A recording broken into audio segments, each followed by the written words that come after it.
Hi అండి. మీరు మార్కెట్‌లో చూస్తూ ఉంటారు కదా! కానాగడతలు. ఇవి వచ్చేసి కానాగడతలండి. ఈ కానాగడతల్ని అంటే లోన ఇది ఇట్లా కోసే ప్రాసెస్ తక్కువ. నోట్లో నుండే దాని స్టమక్ మొత్తం తీసేస్తారనమాట. తీసేసి ఇంక ఉప్పులో వేసేస్తారు.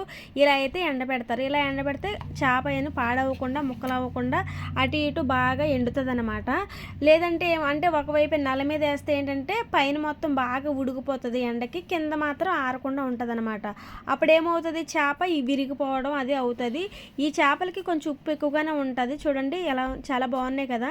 ఇలా రెండిటిని కలిపి ఇలా కట్టేసి తాడు మీద అయితే వేస్తారనమాట. అప్పుడు అటు నుంచి వచ్చే సూర్యుడు ఇటు నుంచి వచ్చే సూర్యుడు అటు ఇటు పడి నీట్‌గా బాగా అయితే ఎండుతాయి అనమాట.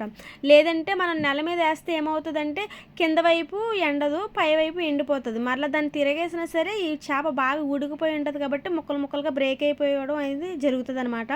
అవైతే తెచ్చిన వెంటనే ఆ నోట్లో నుండి పొట్ట తీసేసి ఇలాగ ఉప్పులో వేసేస్తారు. నోట్లో నుండి పొట్ట తీయడం కూడా నేను ఒకరోజు వీడియో అయితే మీకు పెడతాను, చూద్దురు. అది కూడా అప్లోడ్ చేస్తాననమాట.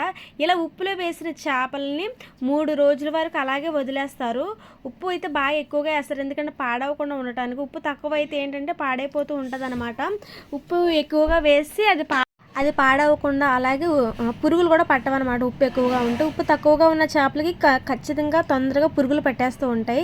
ఇదనమాట కానాగడతలు చేసే ప్రాసెస్. మీకు కనుక నచ్చినట్లయితే తప్పకుండా లైక్ చేయండి, షేర్ చేయండి, కామెంట్ చేయండి. ఇలాంటి ఉప్పు చేపల వీడియోస్ కోసం మన ఛానల్ తప్పకుండా సబ్స్క్రైబ్ చేసుకోండి. ఇలా చేపలు ఏదైనా సరే అంటే ఎలాగ చేస్తారు, ఈ ప్రాసెస్ ఏంటి, ఏవి తింటే ఎలాగే మనుషులకి అందులో ప్రోటీన్స్, మినరల్స్ ఇవన్నీ వస్తాయి అనేది మన ఛానల్లో అయితే ఒక్కొక్క వీడియో నేను చేస్తూ పెడుతూ ఉంటాను అనమాట. తప్పకుండా మన ఛానల్ అయితే ఫాలో అవ్వండి.